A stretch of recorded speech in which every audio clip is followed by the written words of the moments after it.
we're now going to talk about one of the most famous operons, and this is the lac operon. And it is part of E. coli's genome, and it is involved, and the lac right over here is referring to lactose. And so you can imagine that it codes for genes involved in the metabolism of lactose. And the word lactose might already be familiar to you. It is a sugar found in milk. Some of us, including myself, are lactose intolerant. I have trouble digesting lactose, so I have mixed feelings regarding this. But in general, for a cell to make use of it, it needs to be able to absorb the lactose. It needs to be able to split it up into simpler sugars that it can actually use for fuel. And that is what the genes in the lac operon actually do code for. So just as an example, the LAC-Z gene right over here, this codes for an enzyme that helps cleave the lactose into simpler sugars. The LAC-Y gene codes for an enzyme that allows for the absorption of lactose through cellular membranes. LAC-A is a little bit more interesting and a little less understood, but the general idea here is all three of these are involved in the metabolism and the absorption of lactose. And it is an operon, so we have our promoter here where our RNA polymerase would attach. And I've also drawn some other sites. I've drawn the operator right over here where you can imagine a repressor, and it is indeed the lac repressor could bind. And over here, this CAP site or CAP site, CAP stands for catabolite activator protein. Catabolite activator, activator protein. And so this is, you can imagine, where a protein called the catabolite activator protein can bind and perhaps be an activator. So with that out of the way, let's think about different scenarios. Let's think about a scenario where the E. coli is an environment where there is no lactose. So what do you think should happen over here? And a lot of these things are very logical if you just assume that a lot of biological organisms are quite stingy. They don't want to just waste resources. Well, if there's no lactose, well, why transcribe the genes that can be translated into enzymes for the metabolism of lactose? So if there's no lactose, you can almost view this as a default state right over here. You actually have the lac repressor protein being bound to the operator. So this is the lac repressor right over there. And so you won't be able to transcribe these things. The RNA polymerase won't be able to get anything done. It's no transcription is going to occur. So no lactose, no transcription, which makes a lot of sense. The bacteria, or the bacterium, is singular, doesn't want to waste resources. So what do you think should happen if there is lactose? So I'll keep this up here so you can see it. So lactose present. Lactose present. Well, you can imagine, you don't want that repressor around anymore. And that is indeed what happens, is that you have an isomer of lactose called allolactose. So if lactose is present, you're going to have also allolactose present right over here.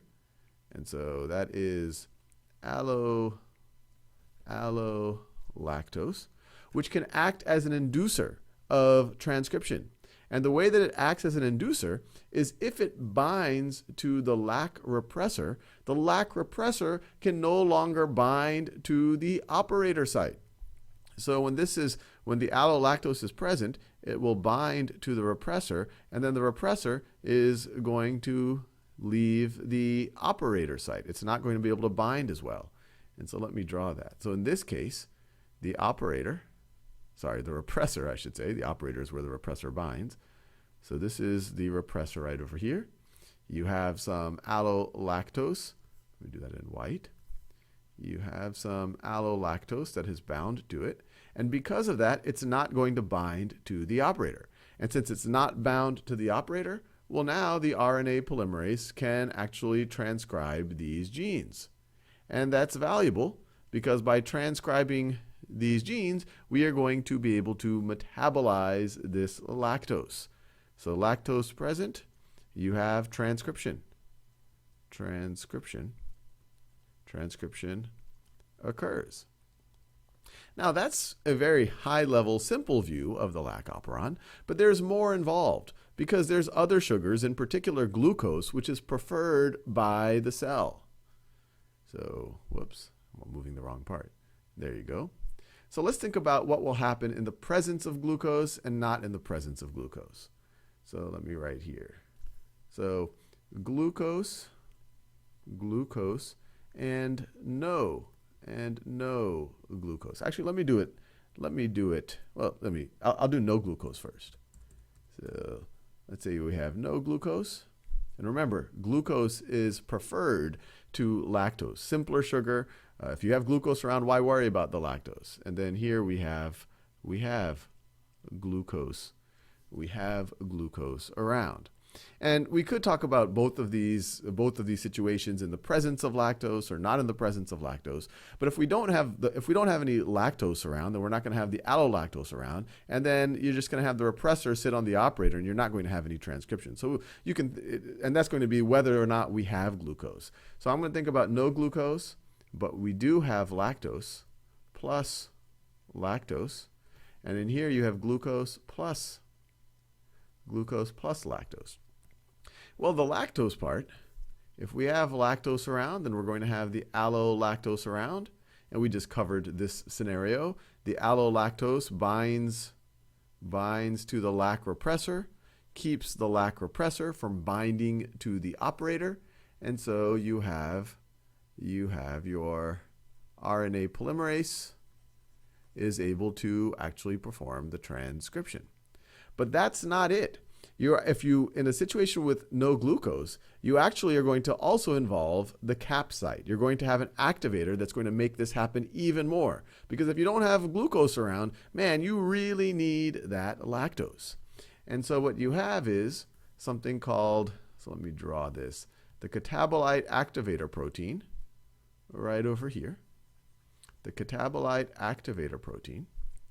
And in the presence of cyclic AMP, adenosine monophosphate, it's a derivative of ATP, and so this is that right over there, cyclic AMP. You'll see that come up a lot in biology.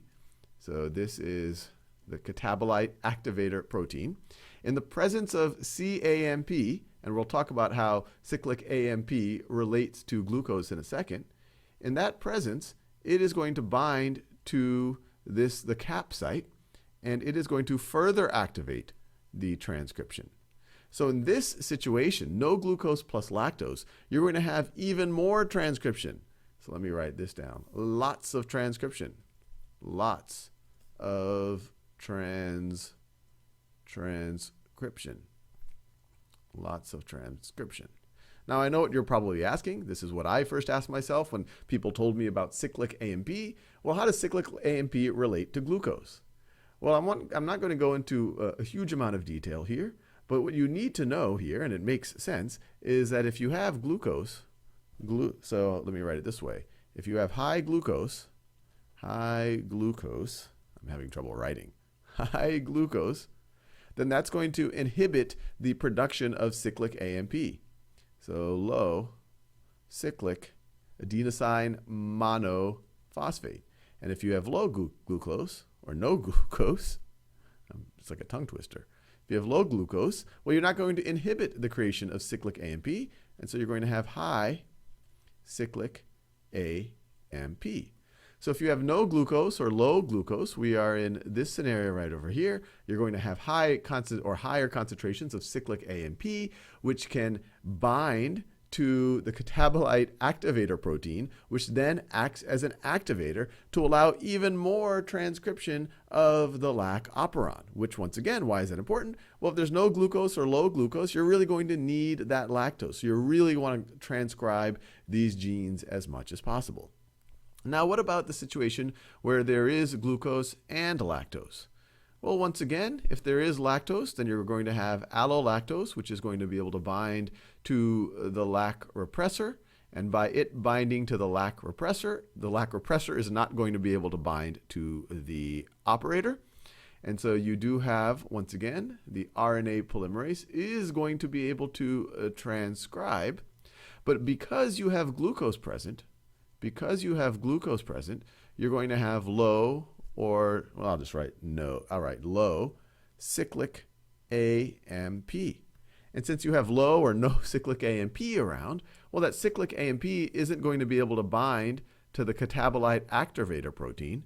And so the catabolite activator protein isn't going to be able to act as an activator. I know I'm using a lot of words multiple times. And so it's not going to bond to the activator site right here, to the cap site. And so you're going to have less transcription.